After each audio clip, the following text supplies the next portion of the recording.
What's good, everybody? It's your boy WHG Latoya, ready to come at you with an AEW review. I am feeling good. I am feeling hype. I am feeling like the me that loves to do this thing right here. So without further ado, I thank you for watching. Please stay tuned as we go and get the review out the way. It's Wednesday. You know what that means. Hit my music.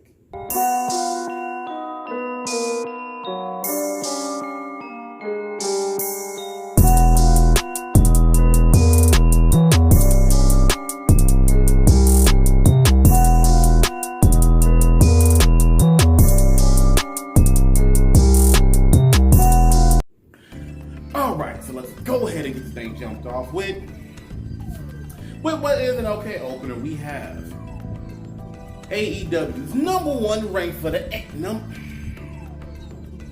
So we get this thing on and popping with AEW's #1 going up against its #3 in men's singles action in line for a title for a championship opportunity. As we have Hangman Adam Page going up against Platinum Max Caster. Platinum Max Caster doing their thing, coming out, giving out some very slick and very culturally appropriate times for the time that we're in and how things are going. Bars, as he does. Going up against Hangman Page, and honestly, coming from what we got last week, I feel like this is AEW's new reasoning, trying to slow down their tempos to certain shows. Now, this is not by any means a big show. They have maybe one or two matches that have big feels to them that are important to some degree, but not heavily. And in this one, it was an okay average outing. There wasn't anything major or spectacular to it. Nothing new. It's what I would expect from these guys, and they came in, gave a good match, fairly solid. It all went smoothly, and they flowed very well. It's just not anything that I would really rave about. This is one of those scenarios where I say the opener, it was cool, but nothing to brag on about. But still a good opener nonetheless. Gets a B plus from me. But you know, Hangman was gonna take the win. Now, Platinum Max Caster could have won. I will say this: they could have given this win to Max. Whenever him and his boy tried to hit the okie doke by getting the boombox in, the boombox was taken out, slides in the chain, clock out. They could have done this and actually led to a further semi-feud in the meantime. Because Hangman Page is a ball of fire right now. And I don't think him taking an L right now and maybe having an additional match with Max in about a week or two after, Max has proudly boasted that he beat Hangman Page, the #1 contender that he should be next in line for a title opportunity. That probably would have done a better story than giving Hangman the win, but it was all right because, he hit the buckshot, he wins, the crowd loves it. It's getting that good old B plus for me. Nothing to complain about. I'm perfectly fine with it. Nice and content. Next up is open mic night, apparently, because for the next 3 segments we're getting guys on the mic, and one of my promos of the motherfucking night is in the middle. But first off, we get Death Triangle coming out to let me know that they're coming in. They're challenging for the AEW Tag Team belts next week. Yes, please. I don't care the combination. Yes, please. But also that, a couple of guys that got some pictures with Death Triangle, best friends are coming in. And letting me know they're gonna come and get at that ass in the future. Because we saw the videos from last year, and we knew that it's supposed to go to something, but due to circumstances, it didn't go nowhere. That's fine, but I'm excited to see any combination of the Death Triangle or all of Death Triangle go up against any combination of the best friends, including with Chris Statlander, or all of the motherfuckers with or without Chris Statlander going up against Death Triangle. That'll be a good ass match, and I'll be down to watch. Yes, sir. But after that, then we have Chris Jericho, the Inner Circle, doing their face turns, but also cutting one hell of a promo. I mean, Chris, you can do face, you can do heel, you can do it all. You are the chameleon, you are the GOAT, good in the ring and just as good on the mic. Cutting into every one of the pinnacle. Oh my God, old man Tony wasn't saved neither. Oh, it hurt my heart and soul. If you ain't seen my reaction, check my reaction. Go and watch the promo, because it cut my soul. I was just watching it. I would say promo of the year. I'll put a contention for promo of the year. I'm just saying. And then after that segment, still hurts my chest. We had Christian coming in to give his thoughts on his debut, bigging up Taz, who is still damn good in the ring, but also letting me know that when you wrestle Christian, you level up. I level wrestlers up. And good. And you know he's going on about the reaction to finally having gotten this off his chest, 7 years of not being back in the ring and to come back the way he did. Feel it when Taz comes in to try and recruit Christian and the team Taz to add and help grow his boy. Now, he doesn't want to answer now, he wants it later, but you know what? I don't see him doing it, but if he did do it, I'm curious what kind of damage Christian could do with his own group. Now, seeing Captain Charisma, he's had a minor group, but I wonder what he can do with a group consisting of Hobbs, Cage, and Ricky Starks. That would be a good little group right there with Captain Charisma at the helm. Definitely get the work done. These promo segments alone basically got an A for me. I fucked with it. It hit me good, and I love me some good promos. Next up, we have the Warner Media sponsored King Kong versus Godzilla prophecy match, or the Jurassic Express Jungle Boy and Luchasaurus going up against Bear Country. And these boys came in hard hitting. Big Hoss men trying to do what they do. And outside of like maybe a couple bad spots, it actually wasn't that bad. It was pretty decent, straight to the point, and ended about what I expected, considering that Godzilla won the fight in King Kong versus Godzilla. Of course, Jurassic Express is gonna win. I would love to see more work being done with Bear Country. That's something special right there. I missed a nice big Hoss tag team of actual tag team specialists. I definitely could use it. They could be great additions to the tag team, which is definitely good for the future of the program. Think about it. Anytime that I'm seeing new talents come in and just kind of wrestle, it's because they're supposed to be the future of what's going to consist of AEW roster. And Bear Country, I can definitely see being something big and special. I want them to stick around to it. Good shit for me. The match itself, it was alright. Like I said, Jurassic Express won at the end. And that one, I'm going to give it a nice B+.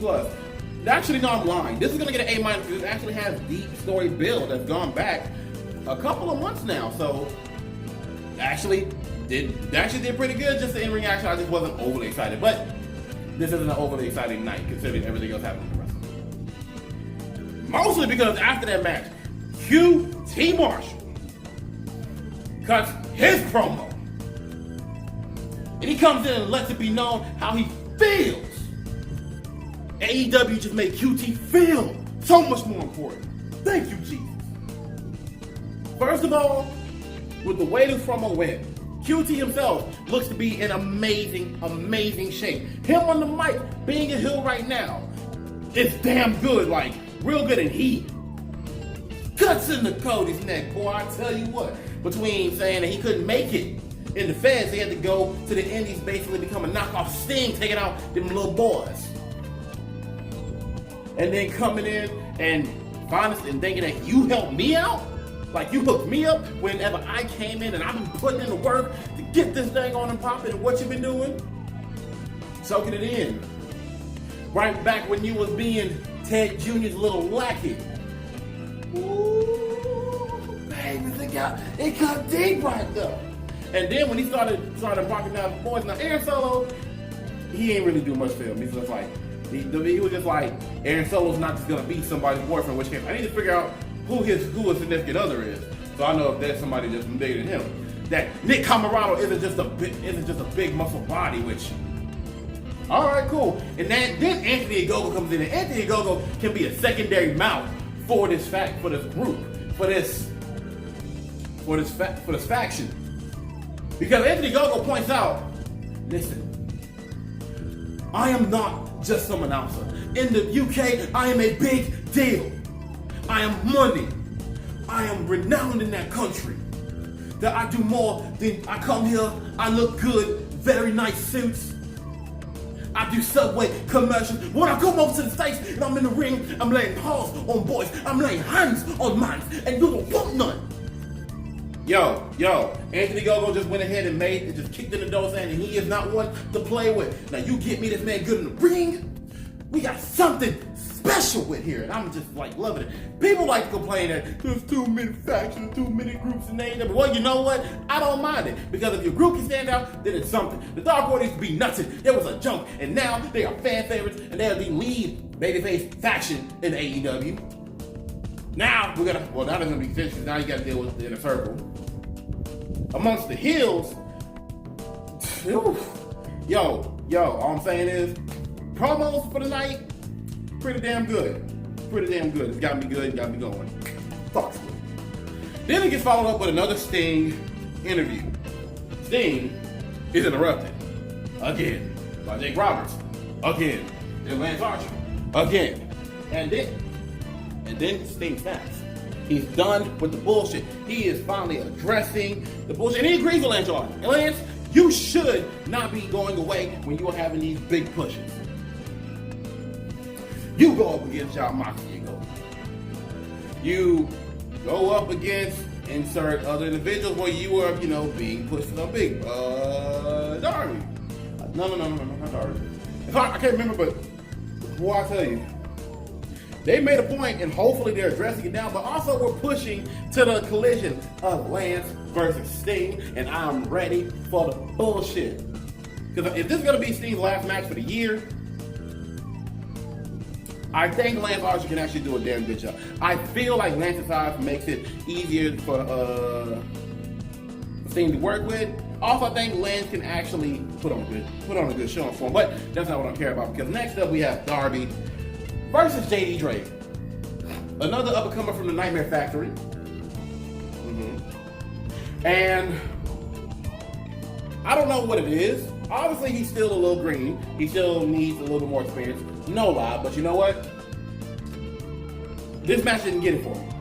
And it could be because I didn't have that much enthusiasm for him. Even watching it, I just kind of had a hard time. It was a pretty good match for the parts that I didn't see messing up. And it was a few, nothing terrible, but it was a few that kind of got me. But I didn't get into it. Darby got the win. I'm not gonna hold it. I mean, I would say still B+. It was nothing bad about it. Some botches here and there, no real story to develop in. Ryan Emmett kind of interfered a little bit, but that was brief. Sting came and got the ass out of here, and it wasn't my thing. But I can't deny that they got through it, and it wasn't the worst. It wasn't terrible. I didn't see anything subpar from a lot of the subpar shit that I've seen on Raw. So it gets a beef. It'll get a beef. It'll get a beef. I don't know if it's a B+, but I'm gonna say it gets a beef.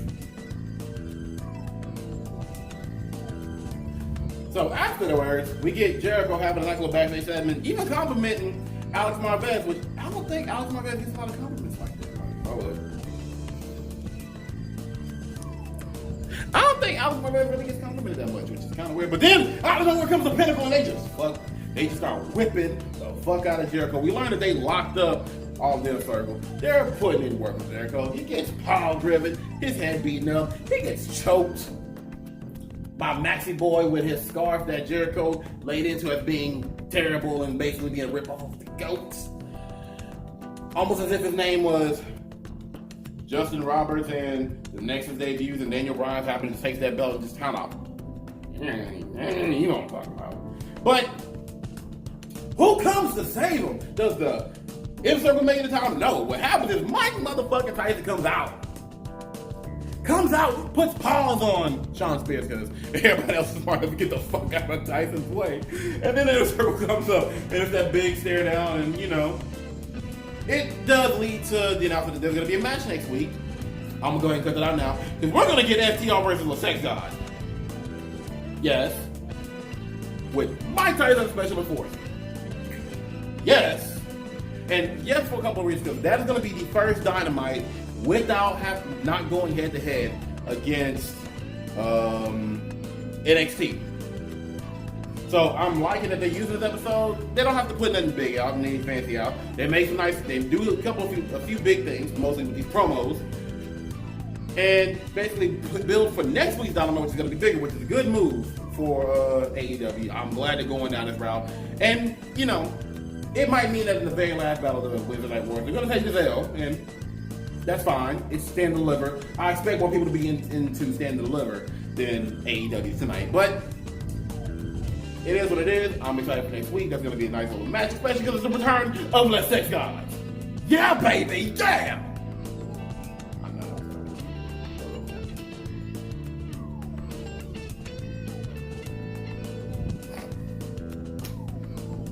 Now then, before we get into some ladies action, I would say that this whole portion of the show is dedicated to the women. And because there's 3 segments, I'm going to actually give AEW pass on it if not. And they did give women, they give a good shot. They gave attention to the female, so not too much. Because first off, we get Britt Baker cutting a promo basically saying how she should be having a championship match. She literally brought respect to their women's division. She is the best. At it. Y'all should go ahead and just give her the belt. Why? Because she is DMD. They're setting her up for whenever the crowd comes back and they are ready to do the DMD. Also, it was a good thing to put Rebel with her because Rebel makes Britt Baker what she is now. I'm sorry. Rebel is the best thing to happen to Britt. On top of, well, her bleeding her ass off in that match and getting fucked up and just being and actually going on a boat cruise to finally turn heel and do good to just become a better character, more interesting, and you know, probably better than some of the shit that she was in a lot of the videos and segments that she was cutting when she was hurt, because that was really, that's not the point. This was all good. I enjoyed it. Then we had Ty Conti versus the Bunny, which these women did not come to play. I'm just saying, they come out swinging a pretty hard, trying to fuck each other up. Nice strikes, and oh my god, the sales in that match was giving me life, like when Ty's going down. Or when the Bunny gets hit, and she's just like, and then just the way the body's moving, I was smiling while watching them beat the fuck out of each other, and I was definitely enjoying it. I like how brutal the Bunny is now. Like, I'm definitely loving and feeling it now. I like seeing her get in, and it is very refreshing seeing all these fresh faces. Now, granted, it does not sound like I'm liking a lot of the new blood, but I actually do love when AEW brings in new talent that I haven't seen. I like that JD Drake got an opportunity for a belt. Granted, it's a chance for me to see him and see where he can go in the future. It's nice to not to just see all the same faces. It feels good.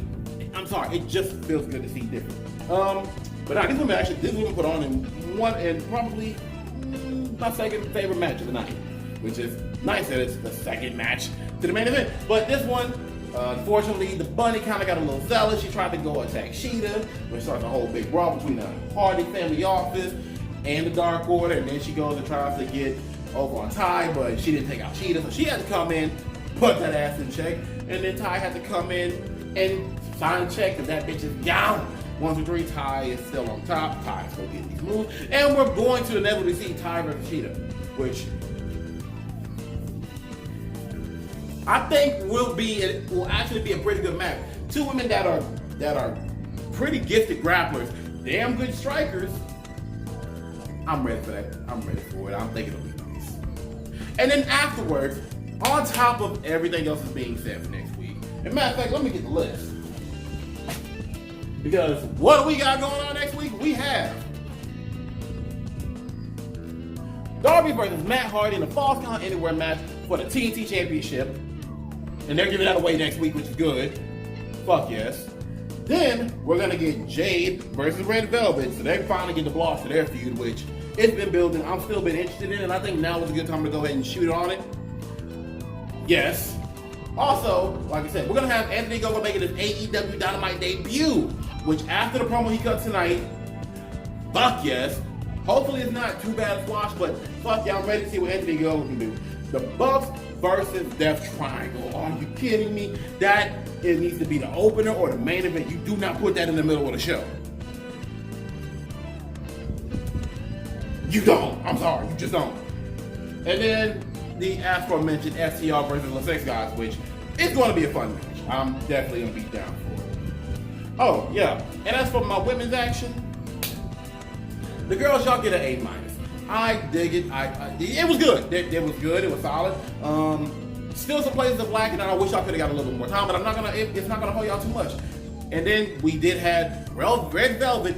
Red Velvet cutting her promo on Jade about how She thinks she that bitch. Well, then you better be that bitch next week because I ain't coming to play. I'm coming to take the motherfucking crown. Yes, yes, yes, yes, yes, yes. Yes, queen, yes. I'm sorry. See, this will give me more hype. And then we go into our main event.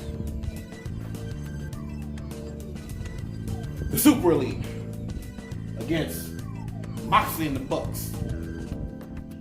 The Moxley crew.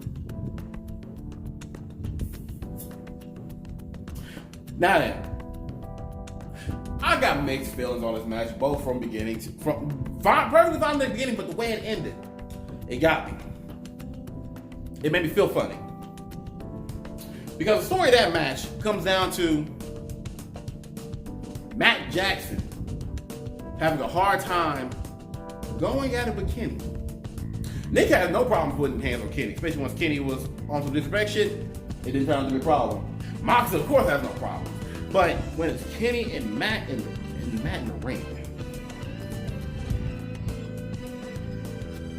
Matt stalls, he freezes, he can't go through with it. He can't just fire at the hip like he normally would. He does for a bit, but not enough. To the point where it costs the match. But it's not in the way that you're thinking. No. It isn't that he can't attack Kenny, so Kenny basically takes advantage and gets him. No. He stalls on hitting Kenny with the BTE trigger with his brother. And specifically Matt. Moxley infuriated because he's like, because it's still going on what he said a couple weeks ago. Y'all don't know what side of the fence to be on. So he tags in, hits two Death Riders. Not the Paradigm Shift. The Paradigm Shift is pretty high, but the Death Rider is different. The Death Rider is where you're going straight up in the air, almost like a brain buster DDT. Two of them. And then was ready to choke him out when Matt, I think it was Nick, super kick.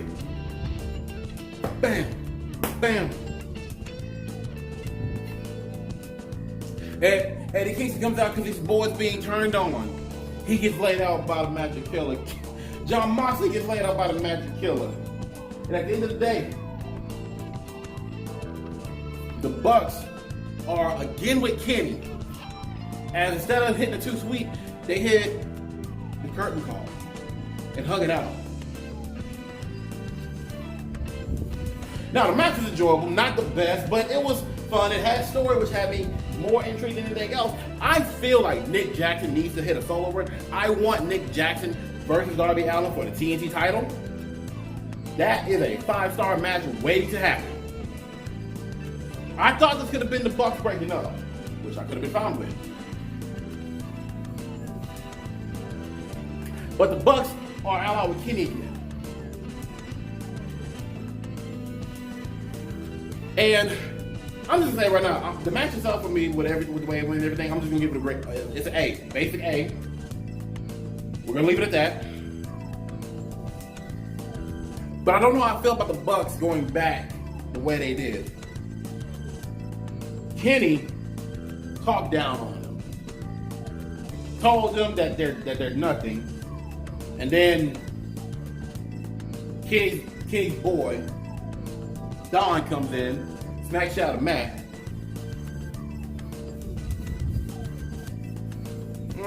It's sitting funny with me. I'll give y'all more feelings on it next week. But as far as this episode of Dynamite goes, like I said, it wasn't a particularly special episode of Dynamite. It was honestly a giveaway that they're not going to do anything major this week, but playing seeds for bigger things next week. It was still enjoyable, but I would say this one overall to me, it gets a B+, which is not bad. It's still a good show. It was a good show. I can't even say it was a bad show. Nowhere near that. But I don't know. The way it ended just kind of leaves me. I mean, I guess the Bucks are heels, maybe. I guess. Just gotta wait and see. But I got other shit I gotta focus on. See, I'll have a good one. It's been your boy, WG the Dorian. We out here. Peace.